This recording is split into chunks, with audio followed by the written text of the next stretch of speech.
of all, Diaspora Vibe Cultural Arts Incubator is an incubator space. And so we work with artists who have finished their 4-year degree. And I encourage them to go and do the masters. That's just one of the things that we do. We support them in residencies, we travel with them and encourage them to do their masters. And in this period of experimentation and them developing a body of work to go and get this art speaks language and come back and play with it, we have done several major exhibitions. I will talk first about the one we just finished, Intersectionality, Diaspora Art from the Creole City. It is an exhibition, one of the largest I've done in the most prestigious place. It was housed, the exhibition was housed at the Cochrane Museum in Washington, D.C., a block away from the White House. And here we are exposing 27 artists, Black and brown artists predominantly from Miami, all of whom I had worked with in Diaspora Vibe Cultural Arts Incubator. And it was a very purposeful conversation around race, politics, gentrification, gender, class, and the immigration story was a story that wove between them. And I did it purposefully, when I asked artists, what is it that you want for your career?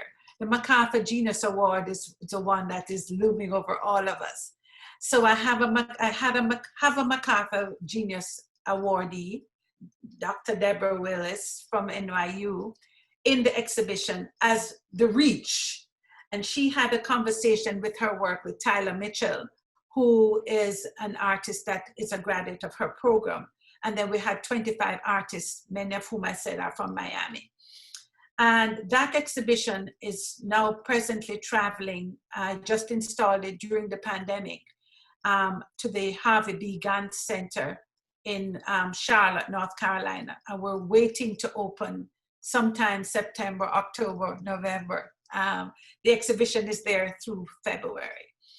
Many of the artists that we work with in Miami, Rosanade Garmendia, Asir Senval, Carlos Alejandro, a lot of the artists that we work with came through the magnet system in Miami. You know, Miami has a really strong high school to college arts program. Design and architecture, high school, I've served on their board for years, the New World, Michael Kropp. A lot of the magnet art schools have really sent stellar, talented artists. Your program at FIU is not shabby at all. And our last intern, Deborah Perez, just graduated with her master's in sculpture from FIU. So, and she's in the intersectionality exhibition. So we have really young graduates all the way through to Deb, Dr. Deb Willis, who is a MacArthur scholar. And one of the things that I pride myself on is that I am genuinely trying to build a community of artists so that, Ray, they can call you after we have become friends to pick your brain, your wisdom, and your experience. You become a part of this extended family. Because I truly believe you can only do this in community. An artist moving from Miami to New York who has no family, no friends, I pick the phone up and 5, 6 calls, and they have a community of artists with whom we have worked that have come from Miami. I'm not sending them to an artist from Holland who's living in New York. I'm sending them to a Miamian who can take them and show them how to use the subway and guide them and introduce them to their family. If we can continue to build this community, and I've done it for 25 years, along with a board of young, bright folks, to create communities as the center of why this incubator continues to exist. That is my proudest moment. If you said to me today, I'm going to Suriname, do you know anybody? I can make a call.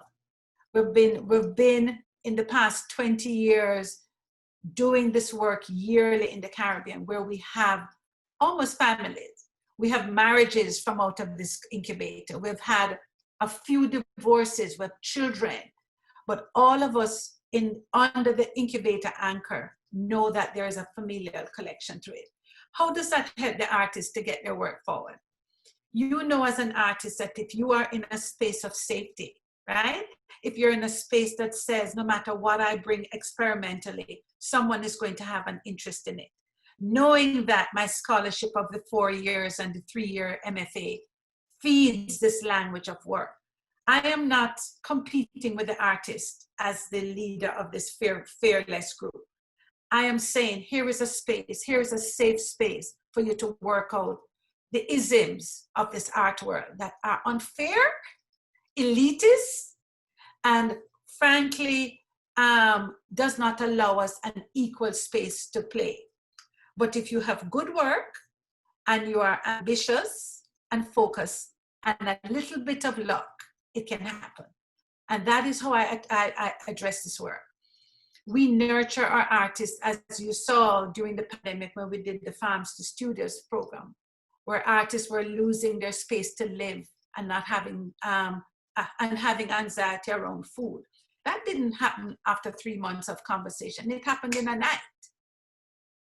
And our board and our friends rallied around us to make it happen.